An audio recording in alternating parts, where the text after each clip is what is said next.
কিন্তু এটার কালার হয়ে গেল, এইগুলো হচ্ছে শর্ট কালার। নিশ্চিন্তে অর্ডার করতে পারেন, আমাদের হিউজ পরিমাণ প্রোডাক্ট আছে। যার যত বীজ দরকার 5,000 10,000 যেভাবে চান ইনশাআল্লাহ আমরা করে দেবো, কোনো সমস্যা নেই। ঠিক আছে,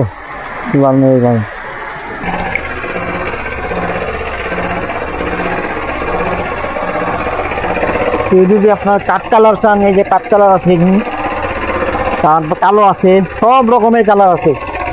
যে কালার চাবেন আল্লাহর মেহেরবানিতে সব কিছু করে দেওয়া হবে ইনশাআল্লাহ।